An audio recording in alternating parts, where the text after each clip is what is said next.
Mahomes back, throws. It is incomplete, picked off by the Lions. Brian Branch with it left side. He's gone, baby. He's going to the house. Touchdown, Detroit Lions. Deflected in the air, Branch ran under it, and he took it all the way back.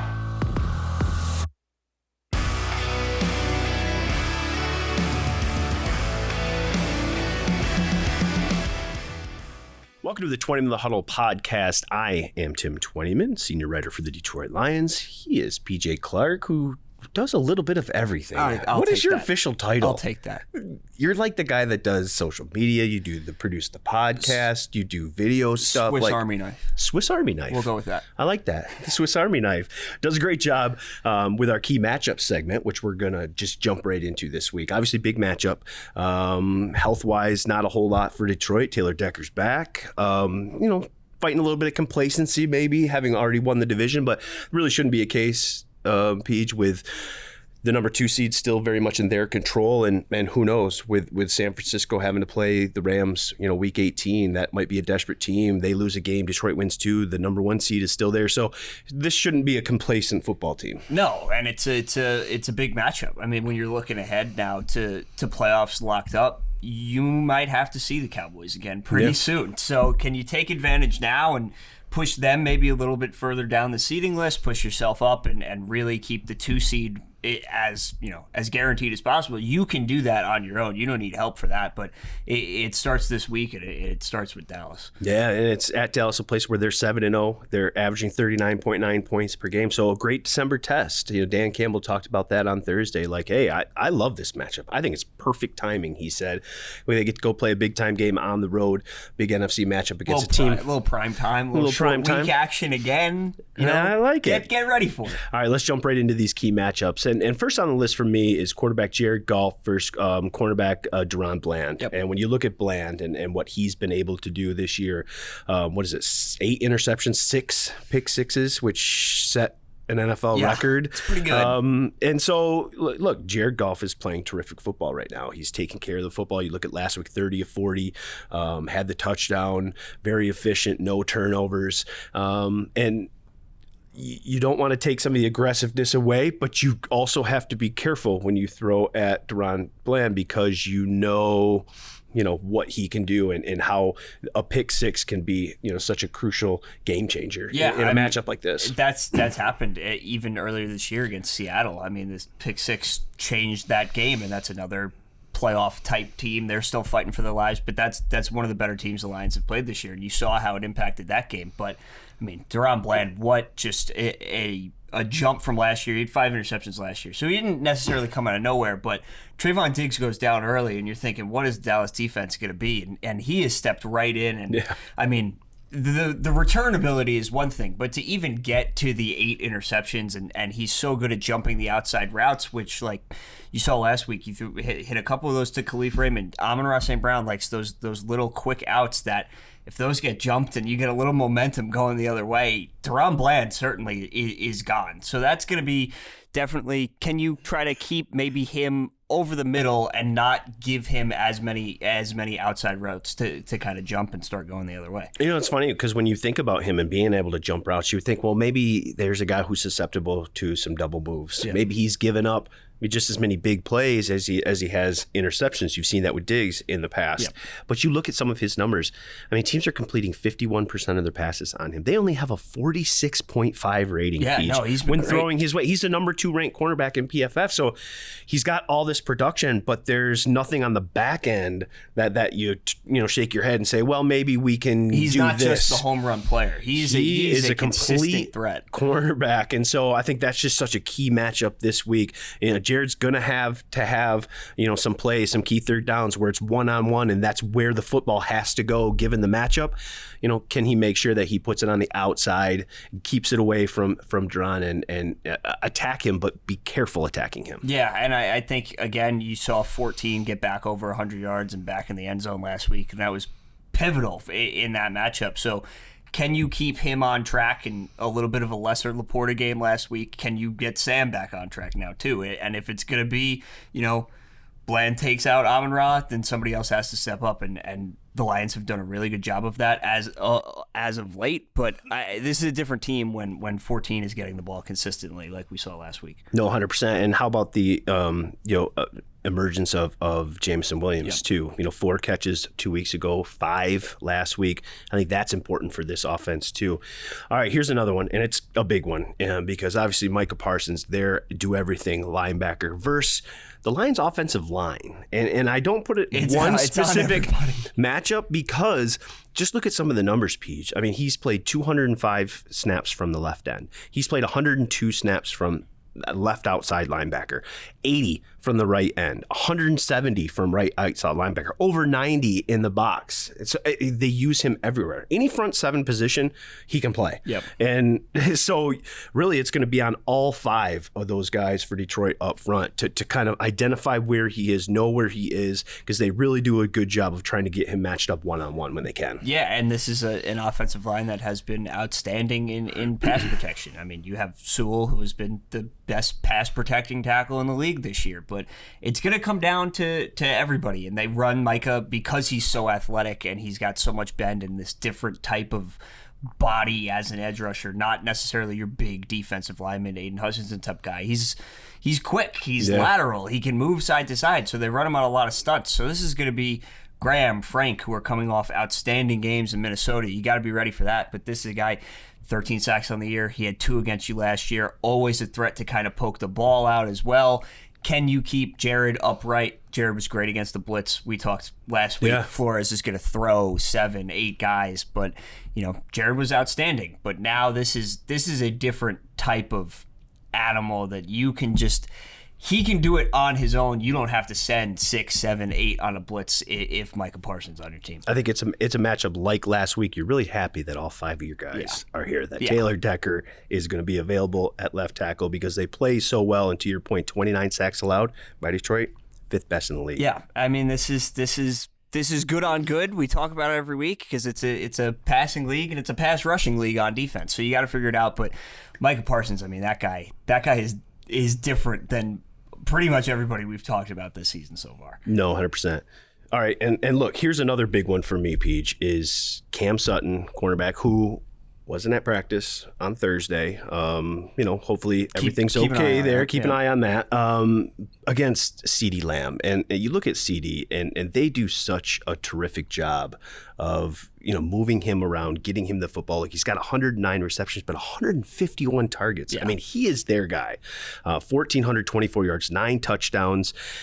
When Dak wants a big play, when this passing offense wants a big play, usually number 88's in the thick of things. Yeah, and they use him in a variety of ways. He plays a lot of slot for a bigger receiver that, you're getting 88 into different positions, and he can win at all 3 levels of the field. He can win out of the backfield.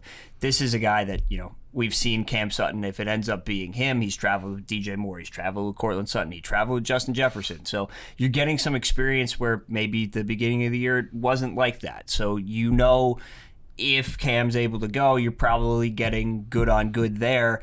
But much like Justin Jefferson, you saw what he was able to do just a couple times over the top and started racking up 141 yards. 3 catches for 83 yards and a touchdown on Cam. Yeah. So it was...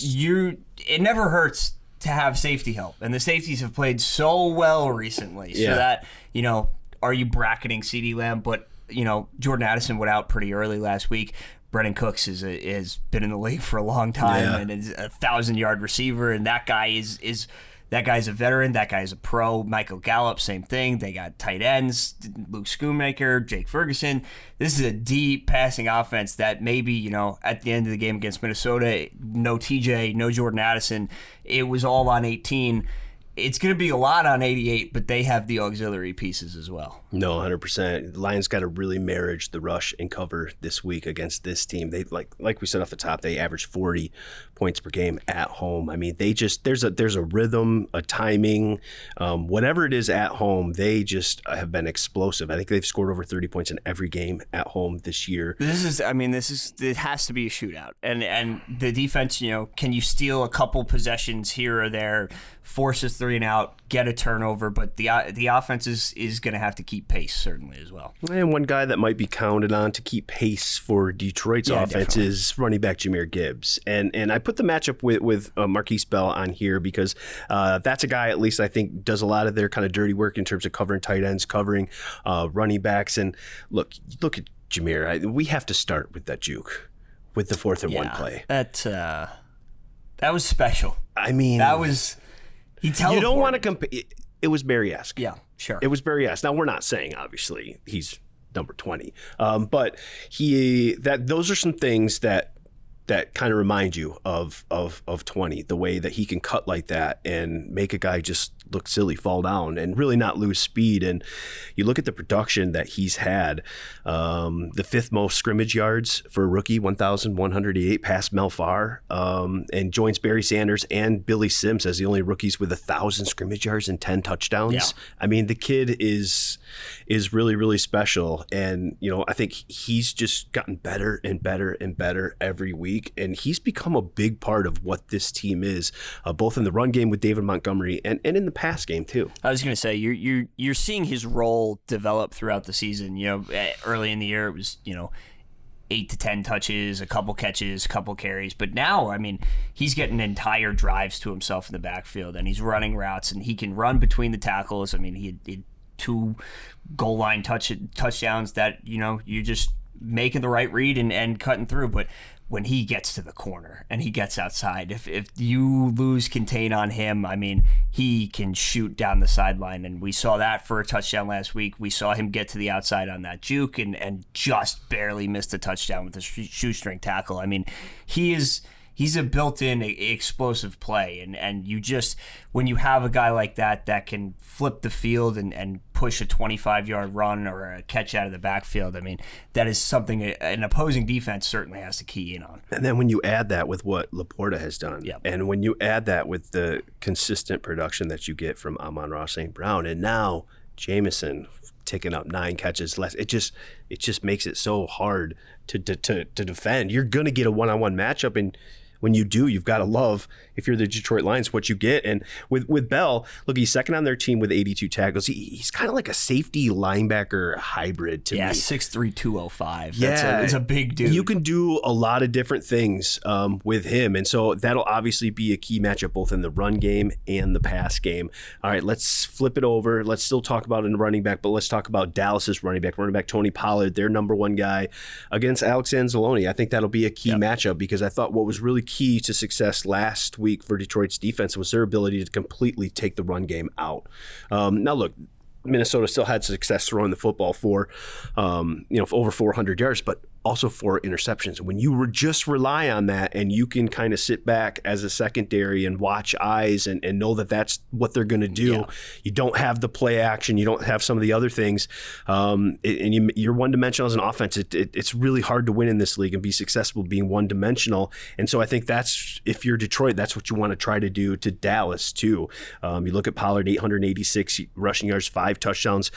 But kind of like Jahmyr, 52 catches. Yeah. He's a similar type back. They use him not only in their run game, but a lot in the pass game as well. Yeah, I mean, this is a guy that they like manufacturing touches for. And you've seen that in past years where maybe Zeke was the bell cow and Tony Pollard as the second back was getting these explosive touches. And now that he's the main guy, I think the weight of the carries maybe is weighing on him a little bit in the run game, but the pass game, he's still been as efficient as he has been in past years. And this is a dynamic player that much like Gibbs, the Lions are going to have to key in on, can win at all 3 levels. And I don't think the Cowboys are going to give up on the run like maybe Minnesota did, especially in the second half. This is a team that likes to run the ball, especially on early downs, but so successful on play action that Tony Pollard is a quality back that opens that up. Yeah, and Anzalone leads the team with 112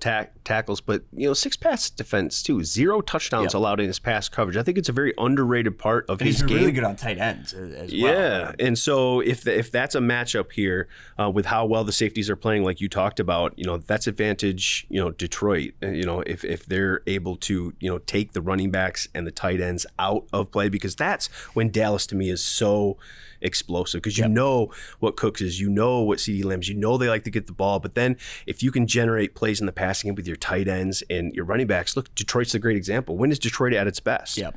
When it's right, when Jameer is involved in the pass game, when Sam Laporta's rolling, and then they're getting the wide receivers involved. But stopping the run first and foremost is huge. If Dallas can run the football, they're so good as a passing offense. I think it just makes them almost impossible to stop. So you have to make them somewhat one dimensional. I think that's a huge matchup. They've got to contain him. They can't let Dallas, start and do what they want to do to start the game. Yeah, and I mean, it's going to be, this is a team, like you said, they come out quick at home, and they're going to be ready to go. They're fired up. They don't want to lose 3 games in a row. That's something that has not happened for them in years at this point. It's going to be a rocking environment. Tony Pollard is obviously a big part of their offense that I think Alex is going to be ready for this challenge. 100%. So we got a big show for it. Kerby Joseph is going to stop by and chat a little bit, fresh off his 2-interception performance last week. And Jon Machota, who does a great job covering the Dallas Cowboys for The Athletic, is going to break down everything from a Dallas perspective. Great stuff from him as well. So stay tuned. We got a busy show. Yep.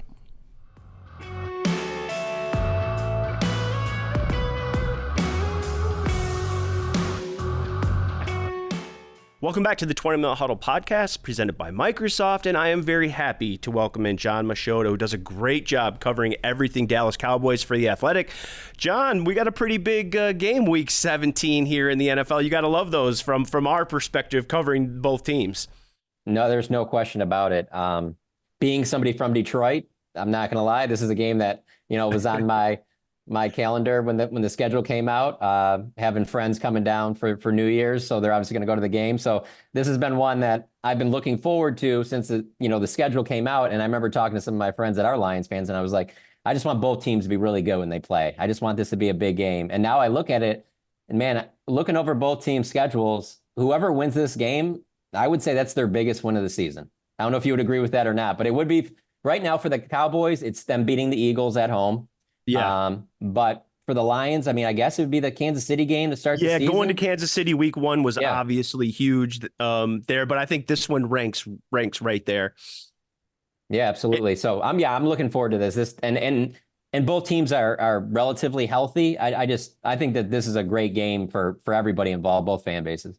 Yeah, just the magnitude of it, too. Obviously, the Lions have already clinched the NFC North, but they still control their own destiny for the number 2 seed and still alive with the number 1 seed, depending on what happens with San Francisco the last 2 weeks. And obviously, Dallas still fighting for the NFC East title. Now, they've clinched their playoff spot, but obviously, getting that home game is obviously huge for them because, Jon, you look at them at home and you look at them away, and it's like you're watching 2 different teams. I mean, they're 7-0 at home. They average just about 40 points a game. What makes them so good at home?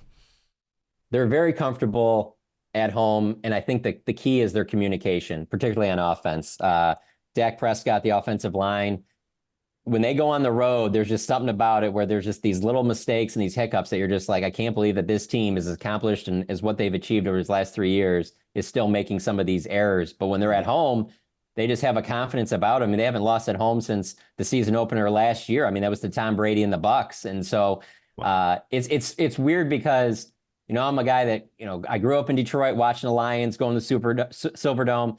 I mean, I was there when Barry went over 2,000 yards against the Jets. And I mean, I will always remember how loud the Silverdome was during that game. And I'm going to tell you this, and you've obviously been to AT&T Stadium. It's not like it's the loudest place. It's very cavernous. It's not like you would sit there and say, with some of the stadiums you've been to, heck, just at Minnesota, you guys were just recently at, going to the Superdome, like those places, when you get in there, you're just like, man, when those teams are good, you're like, I see why they win at home. Like the AT&T Stadium is not like that at all. And no. I really expect there to be, like there is most games, a lot of the visiting team's fans. And so I think it's more of just the players being comfortable and they just play with a different confidence at home than they do on the road. Yeah, tempo, communication, all that kind of thing is obviously, better at home offensively. So, I can certainly see that. You mentioned the offensive line, Tyron Smith. How's he doing? What's any update on him? Obviously, that would be a pretty big loss for Dallas if he isn't able to go. Absolutely. There's just such a big drop off. I'm sure it's like this for most teams, but there's such a big drop off from their starting 5 offensive line to if any one of them is out, things just start to fall apart for them. They really need that best 5 out there. And they've kept Tyron relatively healthy during the season by not really having him do much during the week. But yeah, his back flared up 2 weeks ago, and he was doubtful going into last week's game. And so I knew that he probably wouldn't play there. This one's going to be a little bit more of a 50-50. For one, he was actually in the locker room, which he doesn't come in the locker room a ton. So I thought that was probably a good sign for him having a chance to play. But I do think that, as much as that people say game time decision, I do think that that's what this is. And so without Tyron Smith, though, and there is a significant drop off there on their offensive line. There's no question. A lot of talk here in Detroit has been about Micah Parsons, and obviously a couple of years ago, I know Detroit liked Micah Parsons in the draft. Obviously, they got Penei Sewell, and that was, I think it's worked out great for both teams, as Penei Sewell is one of the best tackles in the league, and Micah's obviously one of the best defensive players. But what is it, John, that makes Micah so good? Because he's not big. He doesn't overpower people. He's just so versatile. Is that really the strength, just his versatility, and that he can play really anywhere in the front seven, it seems? Yeah, the versatility, definitely number one, but his speed is so unique for an edge rusher, and then he complements it with the strength. So, you can't, even if you are a quicker guy, it's going to be hard to hold him off because he is pretty strong for his size, as you mentioned, not being one of the bigger edge rushers. And maybe later on down his career, maybe that adds up for him. Maybe he doesn't end up having as long of a career because of the wear and tear that a guy really with a linebacker body is taking playing off the edge. But he is just so quick that it's just, if they just keep moving him around, you kind of don't know where he's coming from. And that's been their secret sauce. It really, the combination of him and then Dan Quinn taking over the defense and how it's been much more multiple than it had been in previous seasons under Rod Marinelli, that's been such a key for them. And Micah stayed relatively healthy, and so he's been able to battle through it. The big issue down here, though, is that he just keeps complaining about not getting a holding call. He hasn't drawn a holding call in over 2 months, and that really bothers him a lot, and he's being very vocal about it. And so there's this sense of, you're like, is that really helping this thing? So I don't know. That's one thing to watch in this game, is if he can draw a holding call or not, because it's been a long time. Yeah, of course. Right before Detroit comes down, all this stuff about holding calls comes out. So I can see how this is playing out, John, already. No, but that'll be obviously a terrific matchup whenever he's matched up on the right side with Penei Sewell. Taylor Decker's been dealing with a groin injury, Detroit's veteran left tackle, but he is good to go. He's going to play. So Detroit will have all 5 of their top offensive linemen for, I think, 3rd game in a row. That's been an issue all year, and so that'll be definitely a terrific matchup. But John, maybe what's 1 or 2 other key matchups you think that are going to play out Saturday night? Biggest thing for the Cowboys to have success, I feel like, is that combo with Dak and CeeDee. When they play well together, things just go to a different level. And the way this season started with Mike McCarthy taking over the play calling, there was some rust. And I think part of that is because of, just as you know, with the training camp schedule, it's not like it used to be. It's almost like it takes you a few weeks to kind of get into where you'd normally be after a training camp, maybe 10, 15 years ago. And so there was some definite rust there, and they had a real ugly performance in week 5 against San Francisco. 2 weeks later, they had their bye, and right after that, Dak and CeeDee just took everything to another level. And he played well early against the Dolphins and late against the Dolphins last week, but wasn't targeted at all in the 2nd or 3rd quarter. And I just think they're going to go out of their way in this game to feed CeeDee Lamb. They're putting Jimmy Johnson in the Ring of Honor at halftime. I expect Michael Irvin to be there. CeeDee Lamb only needs 3 more catches to pass Michael Irvin as the single season franchise receptions leader. It's lining up that I just see it's going to be a day where they're going to try. I just feel like the Cowboys want to throw the ball, whereas the Lions are probably going to want to try and run it and keep that Cowboys offense, on the sideline. And so for me, the biggest matchup is, how does Detroit kind of try and take away CeeDee Lamb? Because Brandon Cooks is a good wide receiver. Jake Ferguson, the young tight end, has come on. Jalen Tolbert, 2nd-year receiver, have come out, but it's nothing like when CeeDee and Dak are rolling, everything kind of falls into place there. So I think everything kind of starts there, and then on defense, it's Micah Parsons. If you can keep Micah Parsons frustrated and away from the quarterback, it just seems like it has a trickle down to the rest of the defense. You don't want Micah to get going, because then, especially at home, the way it can kind of just snowball. So those 2 players for sure are the top 2 that you have to keep an eye on. And it's interesting, if you're CeeDee Lamb, your eyes have to be kind of big heading into this matchup, given what Justin Jefferson was able to do last week against Detroit, and that Vikings offense with over 400 passing yards, had a lot of success in that matchup. That's been kind of an Achilles heel is Detroit's pass defense all season. So that'll definitely be a huge matchup in this one. I know Detroit was very complimentary of CeeDee Lamb and how they use him and move him around and get him the ball in space, and so it's something they're certainly aware of and need to stop Saturday night. Who's maybe a player Detroit Lions don't know? You mentioned obviously CeeDee Lamb's, Micah Parsons, but maybe a young guy, a newcomer, somebody that could maybe have an impact on the game that isn't too well known in Detroit. So I think most college football fans will know of Deuce Vaughn. He's a guy that he really came on big in the preseason. We haven't really seen him much during the regular season. But Rico Dowdle, their number 2 back, has been dealing with an injury, and it's looking like he's not going to go. So you got Tony Pollard, who's been their lead guy this year with Ezekiel Elliott being gone. But Tony Pollard is more of like a 10 to 15 carry guy as opposed to, the 20 carry guy.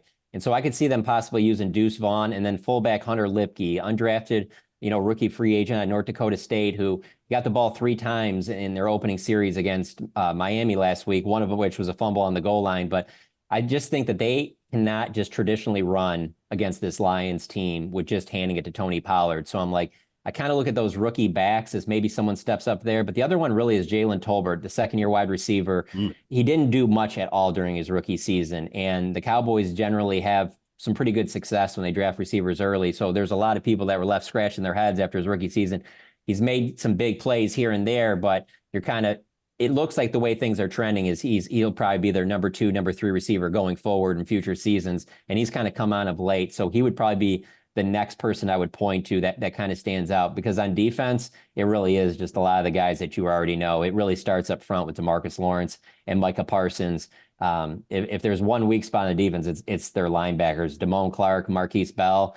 They're okay, but they're definitely not a strength. Whereas their corners are pretty good. And then obviously, as people know, with Daron Bland with the interceptions, that's a guy that he can turn a game real quick with a pick 6. But that's the thing about the Cowboys, man. I just feel like even when it comes to like in our job writing stories, you're just kind of like, it's hard for a Cowboy to fly under the radar very long, because they show a little bit of a spark, and it just like, you feel like everybody just jumps on the story, and you're sitting here watching, you're like, I don't know, I think you should pump the brakes a little bit. I understand it's one good game, but it's the Cowboys though. America's team, right? Yeah, I guess. I mean, that's what they say. And talking with Jon Machota, who does a great job with The Athletic. Final one for me, John. Do you get the sense, and do they view this in Dallas as a must-win? Just with I know they've clinched a playoff spot, so it's hard to say that. But with just the difference of being home and away, and the division's still there, do they view this as a Week 17 must-win for them? Nobody said anything like that this week in the locker room, but they have to be feeling that way just from a perspective of they can't lose 3 games in a row this late in the season. That was the thing. Mike McCarthy's been outstanding since he's taken over the Cowboys in December. His teams have been outstanding. Even during the COVID year, when they had a really bad down year in 2020 when Dak got hurt, they could always hang their hat on December. And for them to lose 3 consecutive games in December, that would just be such a bad sign going into the postseason. And really, to be honest with you, to end their home winning streak, the one that, like I said, it's gone since the beginning of the start of this last season. And so I do think it is a must win for them. I just think it would be real ugly for them to go in the playoffs and expect, no, we'll get hot right now. Well, oh, it's January. No, it's different now. 3 losses in a row from a team that hadn't lost back-to-back games for over 2 years. It would be a tough blow for them to take if they lost this one. Well, it should be a fun one, John. Prime time Saturday night in Dallas, the only game on TV. It's a big one for both teams, for obviously playoff implications and everything else. It'll be a fun one. I can't wait to be down there for this one. Late December, meaningful football. That hasn't always been a thing here in Detroit, so it's fun, and we will see you down in Dallas Saturday night. Thank you so much for joining the Twentyman the Huddle podcast. I appreciate it. Anytime, Tim. Thanks for having me on.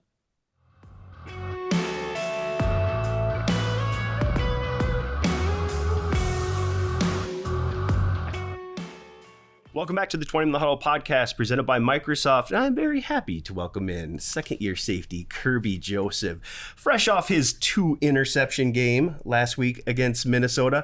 All right, let's start off with this, Kerb. First, the celebration. Right, right after the interception. Were you out of bounds? Was that just something, a little showman that's in you? Or what was going through your head there? To be honest, I kind of just did it. Like, I caught it and I was like, yeah. So it was like, yeah, that was all really it. And then getting down the sideline, obviously a huge play. And a cool 20 yards. Obviously a huge play in the game, get 2 of them. But I don't know if you know this or not. The 2 interceptions last week means you're the second straight 4-pick season for you. You're the first player since Bobby Watkins in 1982 and 83 to produce at least 4 interceptions in each of your first 2 seasons. You know, you and Justin Simmons, I think, are the only players to have 8 picks, 2 forced fumbles, and a fumble recovery in their first 2 seasons. I mean, Kerb, you're starting to do some things here that are pretty rare. You know, did you always just expect to come into this league and you kind of knew that this was going to be your path, or has it surprised you a little bit with the production even? I mean, it's always surprising. You know what I mean? Like, it's something I've dreamed of since I was a kid. So just to come out here and make my name known in the league, that means everything to me. I kind of did expect it, but, you know, job's not done yet, and I got to keep going because I want more every single time. Obviously, you guys have a difficult task this week with Dallas, you know, a team that likes to throw the football around, you know, top 6 offense in this league. Just what's the challenge with them, and maybe the opportunity for you know, a couple chances for picks again this week with how much they throw it around? Yeah, definitely. They do like to throw the ball a lot, and, you know, that's one of my specialties, getting picks. So definitely looking forward to that. I said they got a lot of great talent over on that side of the ball. They utilize their weapons pretty good. I'm just saying, like, we just got to know where 88 is, you know what I'm saying, and just game plan that. Yeah, CeeDee is such a terrific challenge. They try to get the ball to him in so many different ways. But I remember stopping by your locker a couple weeks ago against Denver and you saying, hey, I'm going to have some chances for some picks. You obviously knew you were going to last week too. Is this an opportunity when you watch them on film? Did they like to push the ball down the field, or do you think there are going to be some more opportunities for you to make some plays in this one? Definitely. I feel like the offense has shown on film that they've completed a lot of explosive plays, and you know, I'm the deepest guy, so them deep balls, if it's up in the air, is mine. All right, let's talk about the championship. I mean, the celebrations obviously were fun. Just what that meant for you guys to do something that hasn't been done here in 30 years, and for you to be such a big part of you know, making that happen too. I feel like it's big. Like, we made history here, so that's something I could go back and, like, tell my kids, like, 10 years later. And, like, it's big for, like, the community and Detroit, like, one pride, like, our fans, our supporters, like, y'all been with us since, like, y'all been with us through thick and thin. So it's like, it's just amazing to actually showcase that we're not the same old Lions. But job's not done. Job's right? not done. Job's not done. And it's just the appetizer.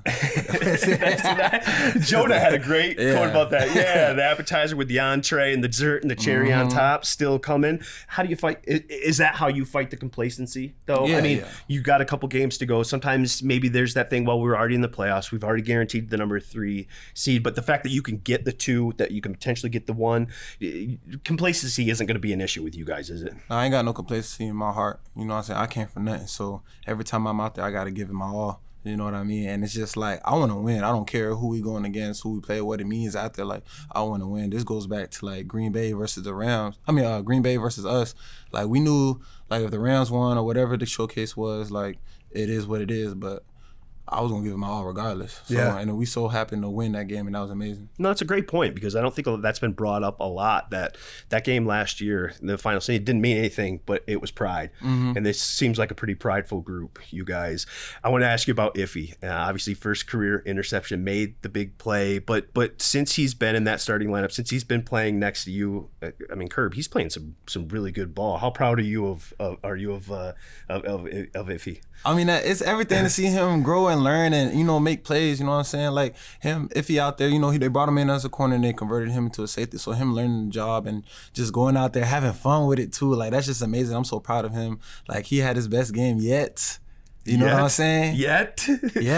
You know what I'm saying? Do you see a guy that just... The sky's the limit for him. The sky's a limit for him. Like, he's so capable. He's capable of doing anything he wants to. He wants to and desires. Like, I'm just so proud of him. You know what I'm saying? And just, he's a baller, bro. He's a baller. He's a baller, definitely. that's not an easy move going from cornerback to safety. I mean, you go from a single focus, being on an island, to being back there, having to see the whole field, know everybody's job. I mean, it's not that easy of a move, is it? No, it's not that easy, but it's a good thing we have the guys we have on our team. You know what I'm saying? Yeah. 'Cause we all help each other. You know what I'm saying? We all help each other learn and grow. And from a mentality standpoint, like, that's what you need to have playing safety, and if he has that. So that's amazing to see him just keep growing and just keep learning and willing to take risks and make plays. It doesn't hurt that he's 6'3", 210 pounds either. How much do you wish you were 6'3"? What? Hey, just wait on it, though. I'm gonna keep drinking my milk, keep sleeping and stuff like that. Like, I'm straight, and I'm gonna go like 4 inches. Another guy coming back, C.J. Gardner-Johnson. Been back at practice. We'll see if he's active this week or not, but it looks like that's coming. Just how big of a return is his, and it's a good problem to have, right? I mean, now you've got 3 guys that can play the safety position at a high level. Just does that open up some packages and some different things that you can throw at defense or at offenses? Definitely like opens up so many more packages and stuff like that. Like Chauncey, he's a baller, you know what I'm saying? So like having him with us, like, it's just, you know what I'm saying? Like, AG's gonna scheme it up and we just gonna go out there and play ball. Like, he's one of those guys that help us learn, you know what I mean, and give us props and gives us tips and pointers. Maybe a little bit different of a question, but you faced the offense all through camp, sometimes at practice when it's best on best. Just from your perspective, what makes our offense so difficult? What makes them so good? I feel like they just have so many weapons and they know how to utilize those weapons. You know what I'm saying? Like J-Mo, Khalif, Jameer. Oh, that's a human joystick right there. Like they have so many weapons. Did you see that move he made on the 4th and 1? Yes, that was wild. I was on the sideline like, ooh. I feel bad for the cornerback. That was Barry-esque right there. Yeah, but you know what I'm saying? Like, I just feel like, man, they just know how to get the job done and they complement each other on offense. And it's just so great to go out there, see those guys like Sane, JG connecting and, you know what I'm saying, being happy, scoring touchdowns and stuff like that. That's big. How much are you guys looking forward to primetime Dallas, America's team, right?